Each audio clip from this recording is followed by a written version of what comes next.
une fois de plus dans cette très belle salle. Comme vous le savez, je ne suis ni pasteur, ni évangéliste, ni diacre, ni apôtre. Je ne sais pas si un jour je serai bishop, mais je ne pense même pas devenir archibishop. Je ne suis qu'un frère qui s'assied souvent derrière, à la dernière chaise, qui écoute et qui vient témoigner de la part du Seigneur le bienfait de Dieu. Je suis de la génération sans titre. Alléluia. Il est possible que le Seigneur ait envoyé les bishops, tu n'as pas entendu. Les archibishops, tu as refusé de comprendre. Il a envoyé les papes, tu l'as chassé. L'évangéliste, tu ne veux même pas l'écouter.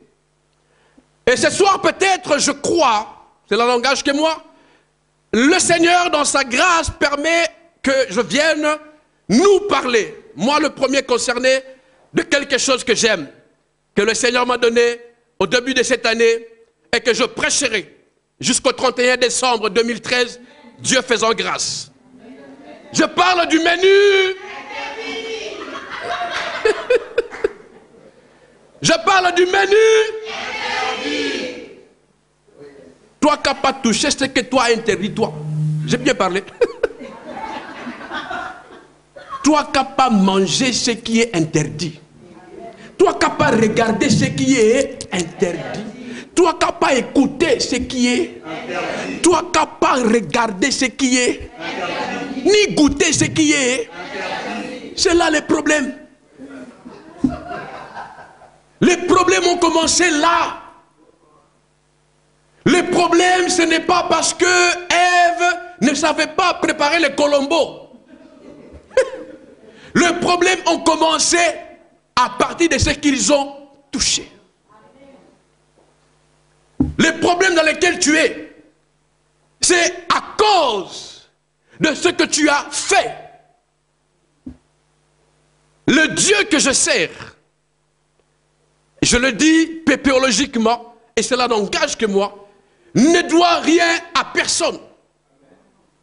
Il t'a mis sur terre plein, rempli, avec des ordonnances bien détaillées et bien expliquées.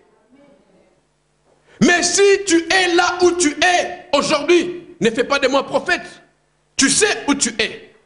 Tu sais ce que tu traverses comme difficulté. Tu connais les combats dans lesquels tu es. Mais je nous donne un conseil. Je ne prêche que ce que j'ai vécu. Alléluia. J'ai vu le nombre de problèmes dans lesquels je suis.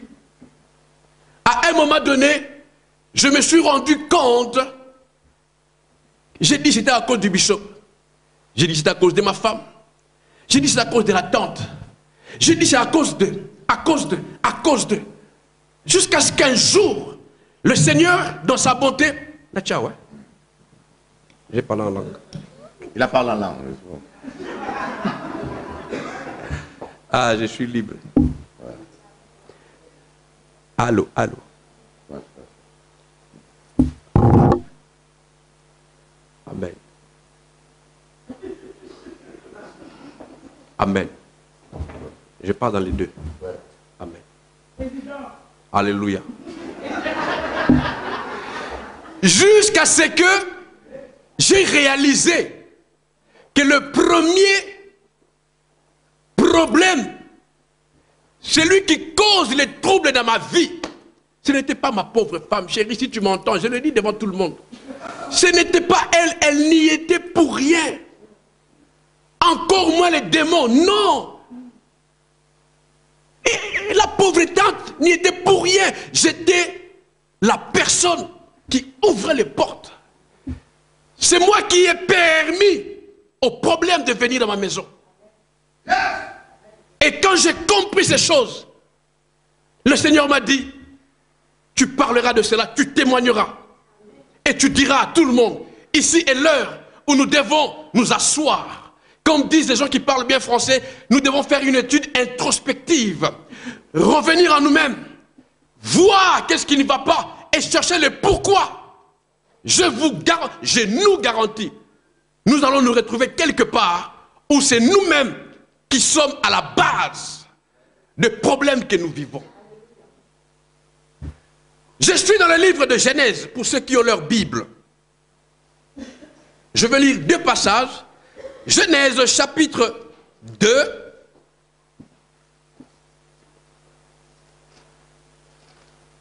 Ah, j'aime la parole de Dieu. J'aime la parole de Dieu.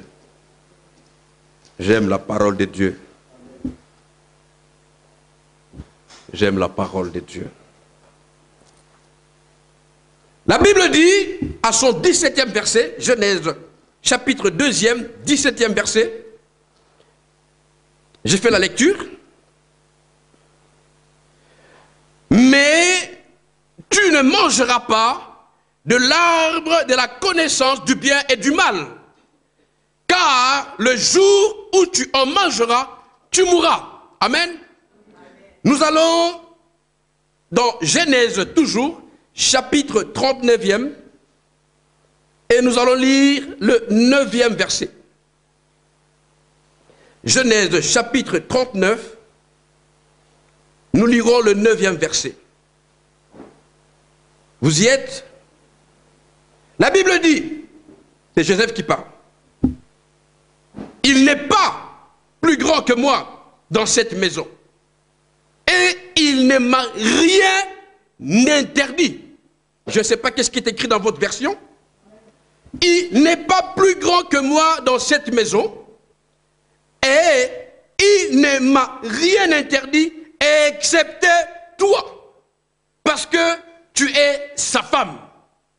Combien ferais-je un aussi grand mal et pécherais-je contre Dieu? Quelqu'un dit Amen. Amen. Que le Seigneur bénisse sa parole. Je crois que normalement, rien que par la lecture de ces deux passages, nous avons compris de quoi il s'agit. Alléluia. Il se peut que tu aies déjà entendu ce message, mais je voudrais demander ton attention parce qu'on ne sait jamais. Je ne m'habitue jamais à la parole. Au début de mon ministère, j'accompagnais mon pasteur. Partout il partait. Je connaissais toutes ses prédications, comment il commençait, comment il terminait, comment il faisait ceci ou cela. Et je ne recevais rien. Et je voyageais, c'était dans l'habitude. Jusqu'à ce qu'un jour, ma femme, je ne sais pas comment ça s'est passé, mais elle a remarqué que je ne recevais plus rien. Je rentrais du voyage, puis rentrais là, rentrais. Comme ça, on le faisait. Parce qu'au début, elle a senti que quand je rentrais, au début, quand j'accompagnais mon pasteur, on revenait, avant de parler de Manhattan Square, avant de parler de la chèvre et Amatongue, je parlais d'abord de la parole. Il y avait cette joie. Et puis, à un moment donné, après quelques années, quand l'habitude s'est installée, quand je revenais de voyage, je lui parlais des courses. On a vu ça, on a vu Manhattan. Ah, elle ne comprenait plus, au point où je lui parlais de la nourriture. Parce qu'on était en Afrique, on a mangé la chèvre. Il y avait du piment, il y avait l'ambiance. Alors elle dit, mais j'ai senti qu'il y a... Vous savez, c'était délicat pour qu'elle me le dise.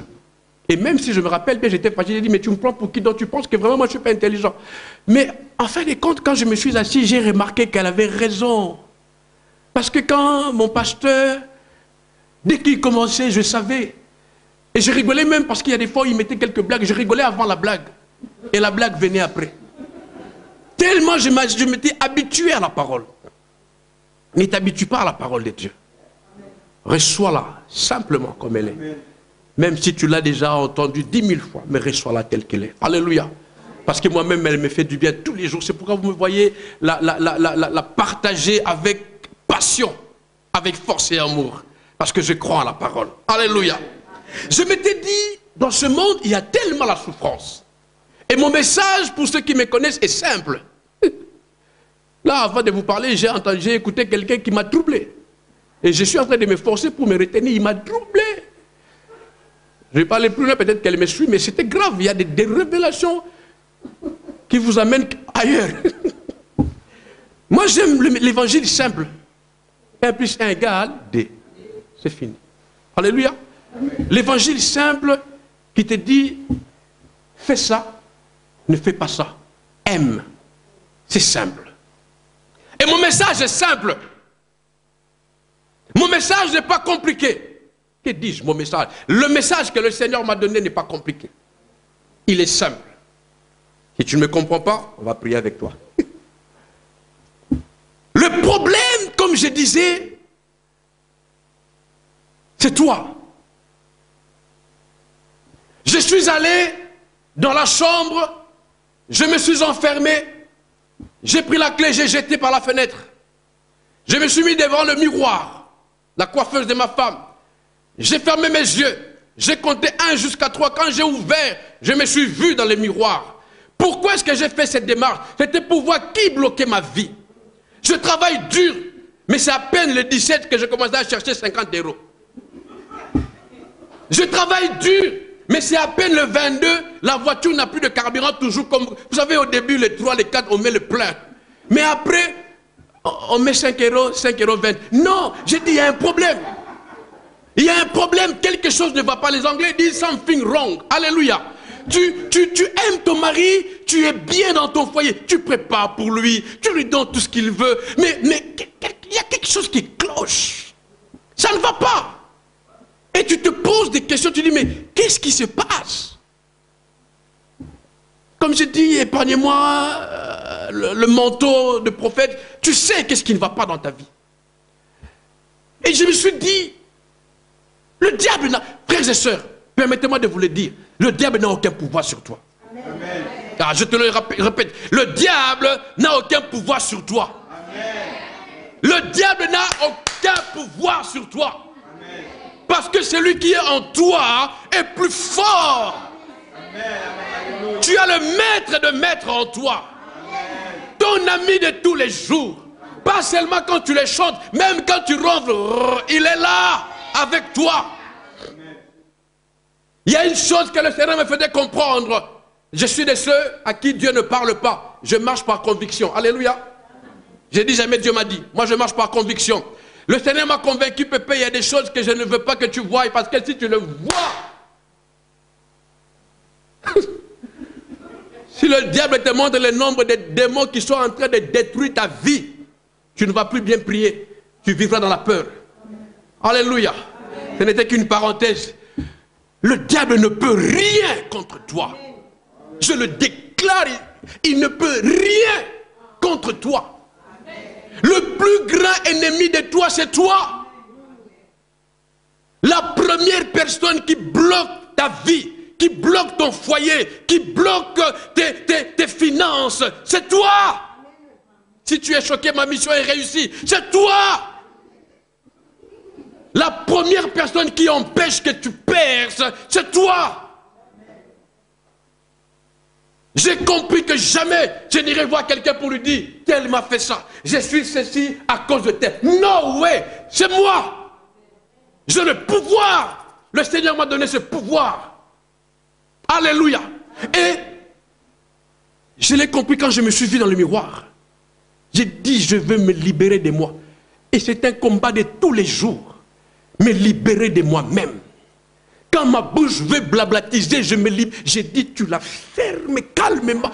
Même quand j'ai raison, tu la fermes. Je n'ai pas besoin de blablatiser tout le temps et à la fin payer une facture parce que j'avais tellement... Non! Je suis là pour adorer et pour louer. Je n'ai pas besoin... Je vais quelque part, je vois un problème, je deviens un journaliste et rapporteur. Non!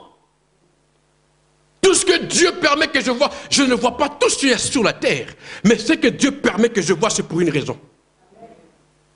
Amener ça à son trône, prier et lui dire, Seigneur, fais quelque chose. Frères et sœurs, quand je me suis vu dans le miroir, j'ai dit, tu dois me lâcher, tu dois me laisser. Tu quittes, tu laisses ma vie. Et ça marche. C'est un travail de tous les jours et ça marche. C'est alors que j'ai compris tel problème, mais c'est parce que, bien évidemment, un jour j'avais fait ça. Tel problème est arrivé, même là où j'ai raison. Si tu vas bien fouiller, tu verras quelque part. Parce que mon Dieu ne m'a pas envoyé sur terre pour subir. Dieu m'a mis sur terre pour la remplir, la sujettir, être heureux, l'adorer, le bénir. Au commencement, telle était la situation. Si je peux essayer de nous faire ce petit rappel. Dieu créa Adam et Ève dans la présence, qui vivaient dans sa présence. Le Seigneur venait chaque soir. J'aime beaucoup une maman de mon pays qui dit adoration, yangonde bilei yankolo. L'adoration, c'est la nourriture de Dieu. Le Seigneur, je le dis pépéologiquement, venait chaque soir dans le jardin pour manger. Alléluia. Il venait pour manger. Et c'était quoi sa nourriture? Sa nourriture, c'était l'adoration, servie non par les kangourous, ni les mabundu, ni les tilapias, non, par l'homme. L'homme devait servir Dieu. L'homme donnait à manger à Dieu. C'est-à-dire, quand je vois encore, quand Dieu descendait dans sa gloire, je vois Adam. On ne peut adorer Dieu, selon Pépé, que par rapport à ce qu'on voit. Je vois encore Adam dire à Dieu, waouh, quelle femme tu m'as donnée, Seigneur. Merci pour ma femme. Je vois Adam adorer Dieu par rapport au lion. Lion, viens. Le lion qui vient gentiment. Adam adorait Dieu par rapport à tout ce qu'il y avait. Et quand Adam a fini, je vois Ève prendre la parole et regarder Adam et dire, Seigneur, merci pour mon mari. Merci pour tout ce que j'ai. Et c'est ça que Dieu aimait. Je ne sais pas si quelqu'un me comprend. Dieu se nourrissait de ça. C'était ça sa nourriture.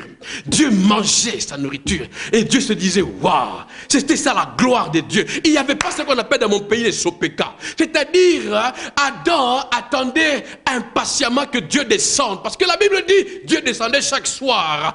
Adam attendait chaque soir que le Seigneur descende dans le but de l'adorer. Non pas pour lui dire, donne-moi, fais pour moi. J'ai des factures. Mon mari m'a quitté. Non, c'était pas ça l'adoration. Il avait tout. La Bible dit, dans son palais, tout crie gloire. Dieu nous a créés avec tout. Il nous a tout donné. Tout ce dont nous avions besoin, il nous a donné. Alors, quand il venait se nourrir de l'adoration qu'on lui faisait par rapport à tout ce qu'on a. C'est ce que j'ai dit à ma femme le matin quand on se réveille. Même quand il n'y a pas à boire, même quand les factures sont là, je n'ai plus peur de la boîte aux lettres. J'adore Dieu, même avec les factures aux mains. J'ai dit, Seigneur, merci pour ces factures. Alléluia. Quand je regarde ma femme, même quand elle dort, j'ai dit, waouh, quelle belle femme. Ah, Seigneur, mon Dieu. Ah, ma femme est belle. Quand je regarde mes enfants, j'en ai 5, j'ai dit, waouh. Seigneur, merci. Et merci surtout pour celui qui m'a énervé hier. Oh, merci pour la colère qu'il m'a fait. Vous savez, il y a moyen de vivre une vie heureuse, rien qu'en cherchant à adorer Dieu. Je ne suis pas là pour lui dire, Seigneur, je n'en peux plus. Mais ces enfants, mais ma femme, mais non, même au travail, j'adore Dieu avec mon responsable qui ne me suit pas quand il m'énerve. J'ai dit, waouh, quelle occasion j'ai d'adorer Dieu. Vous savez, les problèmes sont une opportunité que Dieu nous donne pour l'adorer. Quelqu'un ne m'a pas compris. Les difficultés, les problèmes, on va y arriver si j'ai le temps. C'est le seul moyen que Dieu nous donne pour écrire un chapitre de notre vie. Ce n'est pas pour murmurer, nous lamenter, pleurer. Je l'ai fait, ça n'a rien donné. Beaucoup l'ont fait, ont eu l'AVC aujourd'hui. J'ai compris que la solution, c'est adorer Dieu. Alléluia. C'est l'adorer. Pour vivre dans la présence de Dieu, je vais aller très vite. Les bishops est parti, on va dormir ici. On finit à quelle heure? À 21h. De moi, j'arrête à quelle heure? Maintenant? J'arrête à quelle heure? Vous l'avez dit. J'enlève ma montre. Est-ce que quelqu'un me comprend? Pour vivre, pour adorer Dieu, on ne peut pas adorer Dieu sans une gloire. Il y a une couverture qui nous cache. Il y a une couverture qui nous cache. Allô, vous m'entendez? Il y a une couverture qui nous cache. C'est cette couverture qui nous permet de nous tenir devant la présence de Dieu. Vous vous rappellerez, en tout cas pour les lecteurs de la Bible, le Seigneur dira un jour à quelqu'un du nom de Moïse, « Homme ne peut me voir sur terre et vivre. » Et je pourrais entendre Moïse me dire, mais Pépé, pourquoi Dieu est injuste? Il était avec Adam et Ève dans le jardin tous les jours, et même celui qui descendait, parce que ce n'est pas Adam et Ève qui allaient vers lui, c'est lui qui allait vers eux. Mais ces deux ne mourraient pas. Mais moi, je lui dis, je vais le voir. Il me dit, non, je ne peux pas le voir, je vais mourir. Or, la Bible, quelque part, j'ai dit à Moïse, la Bible dit, Dieu ne fait point d'acception de personne. Dieu n'a pas d'enfant chéri. Dieu n'est pas injuste. Et on a essayé de réfléchir quelque part, on a compris théologiquement qu'ils étaient couverts par une gloire. Alléluia. Et c'est pourquoi Dieu dira à la personne de Moïse, si tu veux absolument me voir, je veux te cacher dans un rocher, il y a une gloire qui va t'environner. Je passe, et c'est cette gloire qui a permis ou qui permettait à Adam et Ève de se tenir devant Dieu. Parce que laisse-moi te dire, si tu n'adores pas Jésus, c'est pas que tu es mauvais ou mauvaise, il te manque une couverture. Tu n'as pas, il y a une gloire qui te manque, celle qui te permettra, quand tu vois le noir, mais tu vois blanc. Quand tu vois les douleurs, mais la gloire te permet de voir la paix. Même quand on te critique, à cause de la gloire, tu ne réagis pas comme les autres. Il faut qu'on arrive à dire, mais comment est-ce que toi tu réagis différemment, même quand il y a des problèmes? Vous savez, j'ai compris qu'une femme dans la Bible avait la mort sur ses genoux, dit d'un enfant qu'elle a tellement chéri, mais en lui demandant, vous connaissez bien le passage, est-ce que ça va? Elle dira, tout va. J'ai compris qu'elle était couverte d'une gloire. Cette gloire ne voit pas la mort, cette gloire voit la vie. Ton attitude ne peut déterminer que ce que tu as vu. Vous savez, frères et sœurs, quand tu es enveloppé de cette gloire, tu peux rendre gloire à Dieu, même quand tu es dans la fosse au lion. Quand cette gloire te couvre, même quand tu es devant la maladie, tu peux dire, oh mort, où est ton aiguillon? Oh mort, où est ta puissance? Tu ne me feras rien. C'est à cause de la gloire qu'on peut dire, mon Rédempteur se lèvera. Même si cela n'a jamais été fait dans la vie, mais tu peux déclarer des choses que l'œil n'a point vues, que l'oreille n'a point entendues et qui ne sont pas encore montées au cœur de l'homme. C'est à cause d'une gloire. Cette gloire couvrait Adam et Ève. Et le passage qu'on a lu, c'est là le problème. J'ai dit tout ça pour arriver à ça. Les jours que vous en mangerez, vous allez mourir. C'est écrit noir sur blanc, c'est clair. Mon fils a dit, mais papa, ils ont mangé, mais ils n'étaient pas morts. Hein? Tu as vu, hein, papa? Hein? J'ai dit, mais c'est ça, petit, c'est ça le problème. Il ne s'agissait pas de la mort physique, de la mort spirituelle. Et j'ai défini théologiquement la mort spirituelle comme étant la séparation de l'homme et de la gloire. Quand la gloire te quitte, tu ne vis plus. Je suis de ceux qui disent qu'il y a deux types de personnes sur terre. Il y a ceux qui existent et il y a ceux qui vivent. Ceux qui existent et respirent. La vie, ce n'est pas la respiration. La vie, c'est Jésus. Il y a deux types d'êtres. Ceux qui existent et ceux qui vivent. Quand la gloire n'est plus sur toi, tu existes, mais tu ne vis plus. Parce que ne peut vivre que celui qui est couvert d'une gloire et qui se tient devant la présence de Dieu. Et ce qui était dit arriva. Ils ont mangé ce qui avait été interdit. Et ils sont morts. C'est-à-dire la gloire est partie. Le Seigneur, nous le disons théologiquement, je vais aller très vite, ce fut comme obligé, je parle à la manière des hommes, de les chasser. Sinon, ils allaient mourir. Parce que Dieu ne ment jamais. Si tu n'as pas la gloire, sur terre, tu me vois, tu vas mourir. Dieu devait descendre dans son jardin pour manger. Et si il les trouvait, ils allaient mourir. Il a fallu les chasser. Il y a des gens qui sont parmi nous, je dis à quelqu'un, Dieu t'a chassé, non pas qu'il te hait, non pas qu'il t'aime plus, mais c'est par amour pour toi. Le Seigneur a une solution, une grande solution pour toi. C'est pourquoi il t'a chassé. Quelqu'un dit Alléluia. Tu me comprendras plus tard. Alors, la Bible dit, je vais aller très vite, à un moment donné, le fils, comme souvent mon fils, le troisième, quand je suis un peu calme, il vient toujours me demander, papa, est-ce que tout va bien? Tu es sûr que ça va? Et je vois, comme Jésus, le ciel calme, triste, je parle à la manière des hommes, alléluia. Et Jésus dit, papa a faim, mon papa doit manger. Sa nourriture ne devenait pas des anges, non.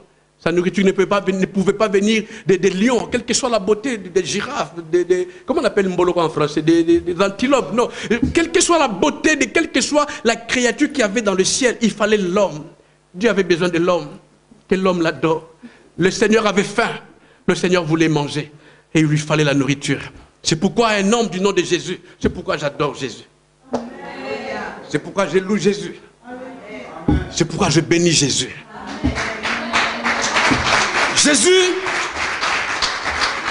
Jésus, pour ma part, n'est pas venu pour me donner les bijoux. Jésus n'a pas quitté les trônes pour me donner une maison. Jésus n'est pas venu pour me donner un mariage. Avant, je ne comprenais pas. Vous savez, ce n'est pas ce que tu vois qui existe. Il y a beaucoup que tu n'as pas encore vu. Le Seigneur m'a fait grâce de faire un peu le tour du monde. J'ai vu des riches malheureux. J'ai compris que ce n'est pas l'argent. J'ai vu des gens avec 6 femmes si belles, mais ne pas avoir la paix. J'ai vu des femmes avec des beaux garçons, pas les vendre comme ça, bien, macho, lave, plage tout le temps, mais qui pleurent. J'ai compris que ceux qui ont de belles voitures, qui ont même des stations dans leur maison, vous savez, il y a des maisons qui ont des parkings. Alléluia. Moi, il faut que je cherche un parking quand on vient aujourd'hui, il y avait une grâce. Mais il y a des gens qui ont des parkings dans leur maison, mais qui souffrent, qui dorment avec des, comment on appelle ça, des médicaments. Sans comprimer, il ne dort pas, il n'a pas sommeil. Et j'ai compris que la vie, c'est Jésus. Et j'ai compris que Jésus est venu pour me prendre là où j'étais et me ramener dans la présence de Dieu. Non à cause de ta beauté, quelle que soit ta taille, ta couleur, ton argent. Non, ce n'est pas ça qui l'intéresse. Jésus est venu te prendre parce que Jésus pense à son Père. Son Père doit manger et sa nourriture ne peut venir que de toi. Jésus est venu te prendre là où tu es. Et c'est le but du Seigneur pour te ramener dans la présence de Dieu afin que tu l'adores. Et il faut pas que tu ailles de toi-même. Alléluia. N'y va pas par tes propres forces. Vous savez, si Adam et Ève avaient essayé de rentrer dans le jardin par leur force, ils allaient mourir. La Bible nous dit qu'il y avait 2 anges qui étaient à la porte avec des épées à main nue. Tu ne pourras pas rentrer par toi-même. Selon qu'il est écrit, ni par ta force, ni par ta puissance. Mais c'est Dieu qui envoie son Fils pour te prendre. C'est pourquoi n'aie pas peur où que tu sois. Quel que soit l'état dans lequel tu es pendant que je parle. Quelle que soit la misère que tu traverses, quelle que soit la pourriture dans laquelle tu es, n'aie pas peur, concentre-toi sur Jésus. Rêve tes yeux sur Jésus. J'ai dit à quelqu'un, aujourd'hui, on peut se moquer de toi, mais vous savez, un jour, le fils prodigue a pris la décision de rentrer chez lui. Et je suis en train de prêcher la décision. Ici est l'heure où l'homme doit s'asseoir et prendre la décision. La décision, c'est revenir à soi-même. Prendre la ferme résolution de se tourner vers Jésus. Car il est le seul qui nous prendra de là où nous sommes et nous ramènera dans la présence de Dieu. C'est là où je dis, le menu interdit que tu as mangé, parce qu'on t'a dit de ne pas le manger. Les jours que tu décides de ne plus le manger, c'est les jours où tu mangeras le menu que j'appelle pépéologiquement le menu permis. Le menu permis n'est rien d'autre que Jésus-Christ de Nazareth. Jésus-Christ de Nazareth est le seul menu qui t'est permis. Tu peux le manger à midi. Tu peux le manger le soir. Tu peux le manger quand tu dors, même quand tu ronfles. Tu peux le manger assis, tu peux le manger debout. C'est le seul menu qui te permettra de rentrer dans la présence de Dieu. Sans le menu permis, tu n'iras jamais dans la présence de Dieu. C'est pourquoi un homme du nom de Joseph, et ce passage que je vous dis, il y a une sœur parmi nous qui me l'avait révélé à l'époque sur onction.com, que Dieu la bénisse. Un jour, cet homme du nom de Joseph, devant les difficultés, je veux parler clairement, il était dans le besoin sexuel, il avait besoin d'argent, il avait besoin de la liberté, il était esclave, il n'avait pas de femme, il avait besoin du sexe. On lui présenta, ou plutôt une femme belle, la Bible dit qu'elle était belle, se présenta devant lui, nue. Pas que Joseph la voulait, mais elle désirait Joseph. Parce que de nos jours, il y a beaucoup qui disent que tu es plus fort que moi. De nos jours, il y a beaucoup qui tombent devant une femme qui est habillée avec des foulards et en jean. Je ne comprends pas. Mais Joseph devant une femme nue, Joseph a dit non. Tu es pour moi un menu interdit. Je ne peux pas te manger. C'est écrit noir et blanc dans la Bible. Joseph a dit, je ne peux pas te manger. Je refuse de te manger, non pas que tu es vilaine, non pas que tu n'es pas belle, mais parce que tu es un menu interdit. Je ne veux pas te manger. Oh my God. Oh mon Dieu, j'ai besoin de ces micros. Ah, ces micros. Quand Joseph a dit ça, automatiquement, il y a ce que j'appelle pépéologiquement la transmission du menu permis qui vient. Quand le menu permis entre en toi, selon que lui-même se présentera quand il est venu. Il n'a pas dit je suis le Maximus. Il n'a pas dit je suis le Rambo. Quand Jésus est venu, il a dit je suis le pain de vie. Je suis l'agneau. Alléluia. Jésus a dit, si tu veux me manger, si tu veux aller dans la présence de Dieu, mange-moi. Tu veux avoir la vie, mange-moi. Tu veux avoir la paix, mange-moi. Tu veux voir la joie, mange-moi. Que ton mari revienne, mange-moi. Que ta femme revienne, mange-moi. Tu veux les finances, mange-moi. C'est la solution sine qua non. Tu veux, mange. Est-ce que quelqu'un me comprend? Mange-moi, je suis à mon 3e jour de mon séminaire, je suis allé trop vite, je suis en train d'aller trop vite. Et là, Jésus a dit, mange-moi. Quand tu les manges, il n'y a plus rien qui peut te retenir. Il n'y a plus rien qui retient celui qui a mangé Jésus. C'est là où je parle de mon ami que j'aime de tous les temps, Daniel. Je l'appelle Daniel Mwamba. Cela n'engage que moi. Daniel a mangé le menu permis. Daniel n'a pas attendu les problèmes pour manger les menus. Daniel n'a pas attendu qu'on lui dise à partir d'aujourd'hui on va chercher tous les noirs de Paris pour manger. Daniel, si vous prenez le temps de lire le livre de Daniel du 1er au 6e chapitre, on décrit Daniel, c'est à peine qu'on pourrait nous dire qu'il était saint ou qu'il était Dieu. Il a une vie parfaite, correcte. Ce qui revient à dire pépéologiquement, c'est qu'il mangeait Jésus tous les jours.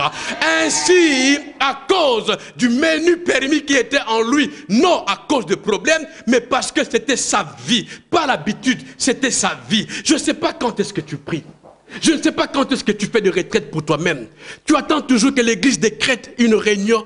Tu attends toujours que l'église dise, voilà, on va jeûner. Est-ce que tu peux jeûner toi-même? Est-ce que tu peux te faire une retraite à toi-même? Est-ce que tu peux méditer la Bible même si tu ne prêches pas ici? Est-ce que tu peux vivre une vie d'intimité avec Dieu? Est-ce que tu peux être une créature merveilleuse? Selon que Pépé dit, la créature merveilleuse, ce n'est pas la taille. La créature merveilleuse, c'est cette personne qui a une intimité avec Dieu.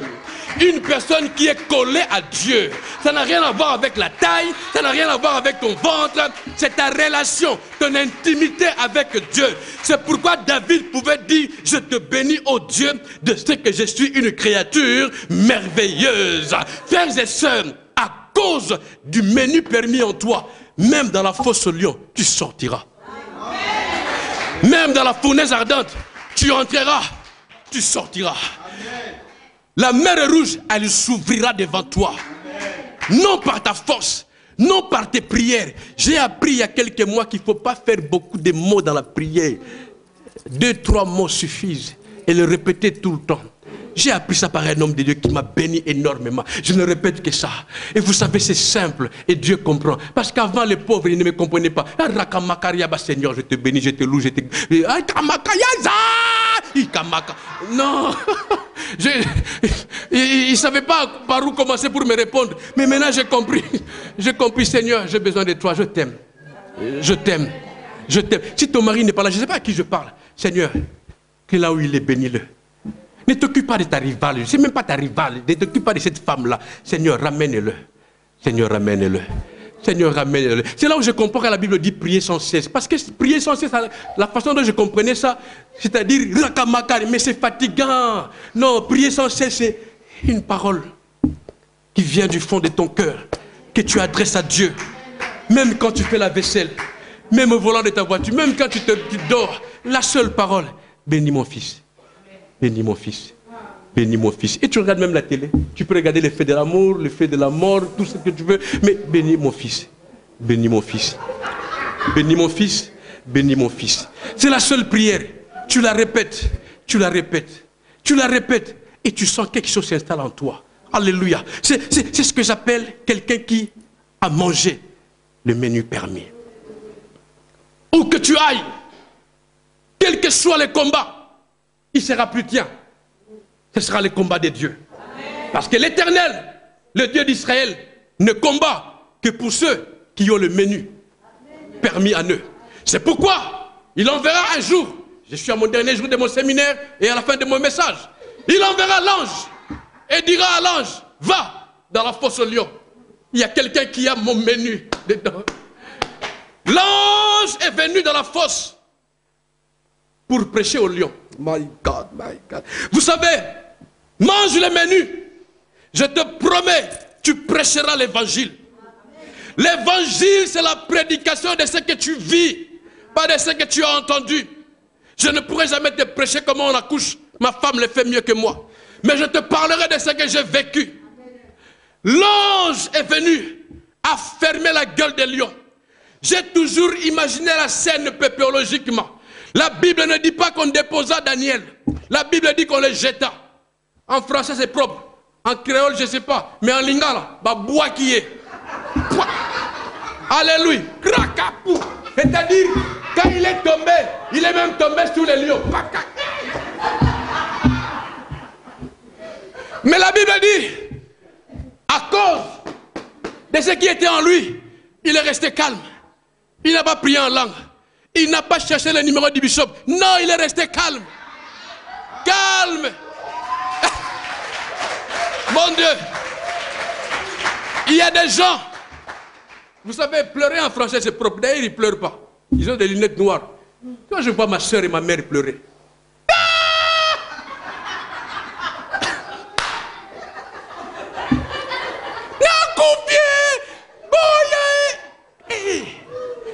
Frères et sœurs, avant je ne comprenais pas, mais quand je vois quelqu'un réagir comme ça, je comprends qu'il lui manque quelque chose.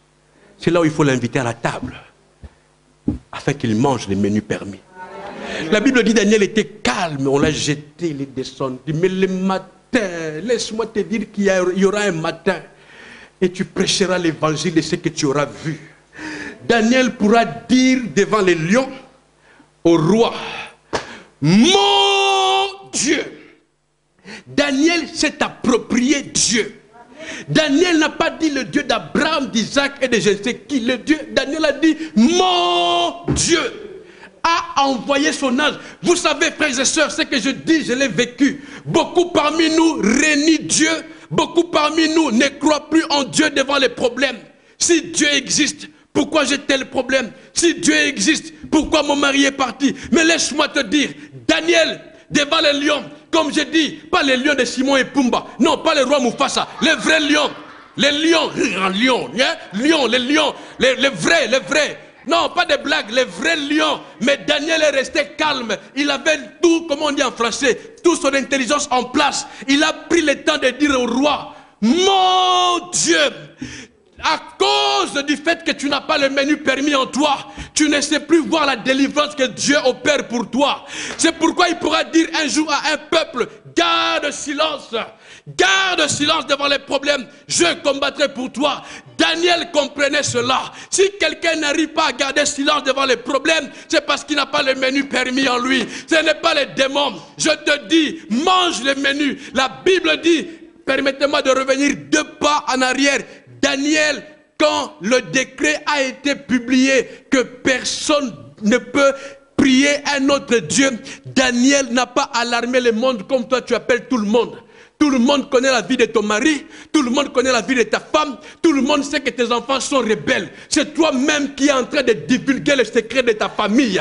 Daniel est resté calme. Daniel, la Bible dit, il monta dans sa chambre. J'aime comment la Bible appelle la chambre de Daniel. Pas la chambre haute, mais la chambre supérieure. Daniel monta. La Bible dit, Daniel pria comme auparavant, c'est-à-dire il n'a pas changé son style de vie à cause de la loi. Il n'a pas changé son style de vie à cause de menaces.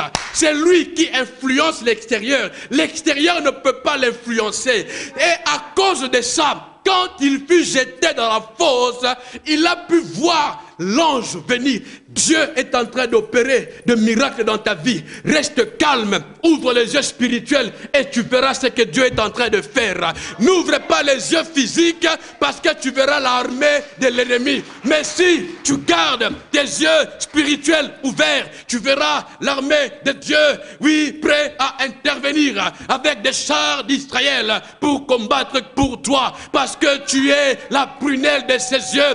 Dieu t'aime, Dieu t'aime, Dieu t'aime. Quelqu'un dit alléluia. Ah, mon Dieu. Je crois que je vais m'arrêter là. Dieu t'aime. Dieu t'aime. Restez calme. Qu'est-ce que je dis? Restons calmes. Restons calmes. Restons calmes et nous verrons la délivrance. Comment Dieu va le faire. Et nous pourrons aller prêcher. Vous savez, la façon de Daniel de prier avant la fosse et après la fosse n'était pas la même chose. Daniel a vu la main de Dieu descendre et fermer la gueule des lions. Et comme je dis toujours, c'est une prière que je fais maintenant. Le Seigneur va envoyer son ange qui va fermer la gueule de tous les problèmes qui te dérangent. Je dis à quelqu'un, le Seigneur va envoyer son ange qui va fermer la gueule de toutes les factures qui t'empêchent de dormir dans le nom puissant de Jésus. Le Seigneur va envoyer son ange qui va fermer la gueule de toutes les difficultés qui t'empêchent de te concentrer sur lui. Pourquoi? Parce que Dieu veut que tu prêches l'évangile. Parce que Dieu veut que tu sortes de la fosse et qu'une lettre soit réécrite et publiée en son nom. Quelqu'un dit alléluia. Quelqu'un dit alléluia. Est-ce que nous pouvons nous lever ensemble? Oh. Merci Seigneur. Merci. Merci Seigneur. Oh, gloire à Dieu. Gloire à Dieu. Dis un mot Seigneur, dis un mot. Dis un mot, dis quelque chose. Oui, tu peux lever tes mains, dis quelque chose à Dieu. Dis quelque chose à Dieu. Ah, dis quelque chose à Dieu. Où que tu sois, quel que soit ton état, même si le monde te condamne, Dieu croit en toi. J'ai dit toujours, le fils prodigue reviendra. Ah, le fils prodigue reviendra. Même si tu es alcoolique aujourd'hui, mais laisse-moi te dire, le fils prodigue reviendra. Même si tu es prostitué aujourd'hui, laisse-moi te dire, le fils prodigue reviendra. Beaucoup n'ont pas cru en ça, mais un jour, il est revenu en lui-même. Il n'a pas été prêché, il n'y avait personne pour le prêcher. Même si pendant que je parle, tu es en train de désirer de manger la nourriture des cochons, mais laisse-moi te dire, un jour, le fils prodigue rentrera à la maison. Il rentrera à la maison, non par sa force, ni par sa puissance, mais par l'Esprit du Seigneur, le Dieu Tout-Puissant. Quelqu'un dit alléluia. Quelqu'un dit alléluia. Oh, je vais prier pour quelqu'un. Je sens que je vais prier pour quelqu'un. Je ne sais pas si tu es là, je vais prier pour toi. Je ne vais pas te laisser rentrer tel que tu es venu. Je vais prier pour quelqu'un. Si tu as besoin d'une prière, viens, on va prier ensemble. On va prier, je vais prier pour quelqu'un.